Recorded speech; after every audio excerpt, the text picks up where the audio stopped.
Tu es jeune, connecté et plein d'énergie? Tu as 1000 idées, tu aimerais un job qui te plaise, mais tu as l'impression que la société ne misera pas vraiment sur toi. Et ouais. Et pour ne rien arranger, les médias passent leur temps à te ressasser que c'est la crise, que les riches sont de plus en plus riches et les pauvres de plus en plus pauvres. Blasant, quoi. Et pourtant, tu sais qu'on peut changer les choses, mais tu ne sais vraiment pas comment t'y prendre, par où commencer. En fait, lève la tête et souris. Il y a des solutions. Des initiatives où tout le monde coopère et agit ensemble pour améliorer notre société. Il existe même des structures où l'argent est d'abord un moyen d'améliorer le quotidien et non le seul but à atteindre. Ne prends pas cet air suspect, c'est bien réel. Dans ces entreprises, on peut innover quel que soit le secteur. Que tu sois comptable, garagiste, secrétaire ou ingénieur, que tu veuilles travailler dans le sport, le web, l'artisanat, les mutuelles d'assurance et de santé, ou même la banque. Tout le monde y a sa place. Ça s'appelle l'ESS. Ça te dit quelque chose? Non? En fait, ESS, c'est pour économie sociale et solidaire. C'est vrai, on a parfois tendance à opposer économie d'un côté, avec toutes ces notions de profit, d'argent et d'excès, et de l'autre, le social, le solidaire, très écolo, bisounours, baba cool. En fait, si tu es de ceux qui croient toujours ça, c'est que t'as un train de retard. L'ESS représente 10% de l'emploi en France. Des assos, des coopératives, des structures ultra innovantes, des petites, moyennes ou des grandes entreprises, et même des grands groupes. En fait, dans une entreprise de l'ESS, l'activité profite à tous, plutôt qu'à un petit nombre. Grâce à cette répartition équitable des bénéfices, tu peux à la fois gagner ta vie, être compétitif tout en contribuant à une société meilleure. C'est comme ça qu'on réconcilie l'économie et le social. Et toi, tu sais que ton boulot va dans ce sens. L'ESS, c'est sûrement ton avenir. Elle nous bascule dans un système plus durable, dans un monde qui évolue un peu plus chaque jour, et tant mieux pour toi. Remettre l'homme au cœur de cette économie, c'est possible. Privilège de la jeunesse, tu as les moyens de façonner le monde de demain. Tu peux toujours penser que de toute façon, c'est l'argent et le profit qui auront le dernier mot, que la société ne changera pas, parce que c'est comme ça.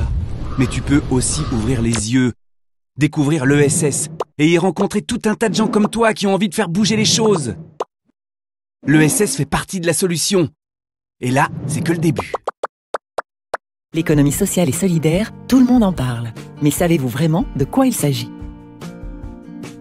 L'économie sociale et solidaire regroupe plus de 220 000 structures employeuses qui peuvent prendre plusieurs formes juridiques, associations, fondations, coopératives et mutuelles, mais aussi des entreprises dont le fonctionnement interne et les activités sont fondées sur un principe de solidarité et d'utilité sociale.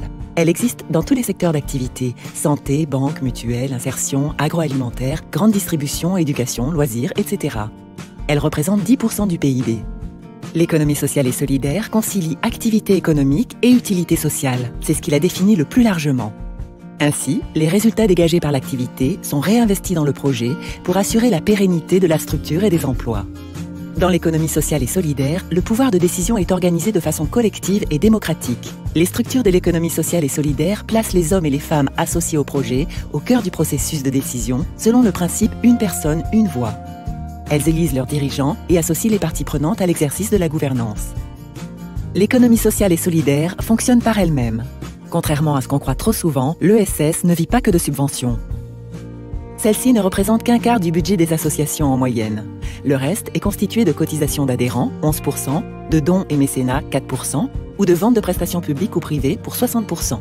L'économie sociale et solidaire représente en France 14% des emplois salariés privés, soit 2,3 millions de salariés, en croissance de 10% sur 10 ans, auxquels s'associent de très nombreux bénévoles.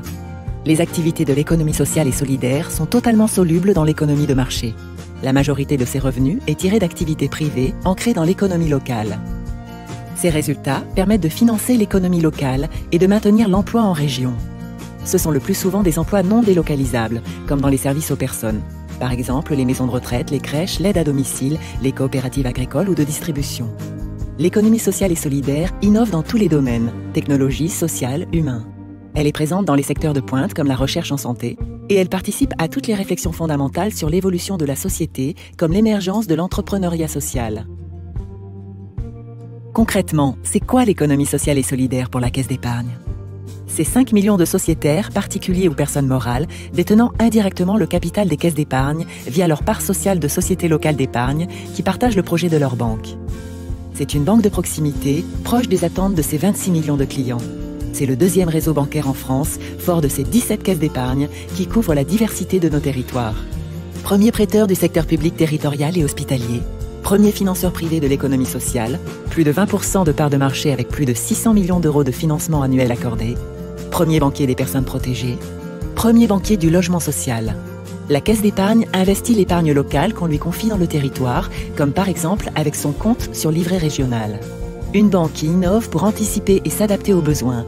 Digitalisation des opérations bancaires, agence en ligne, carte sécurisée pour les personnes sous protection juridique, accessibilité aux personnes sourdes et malentendants.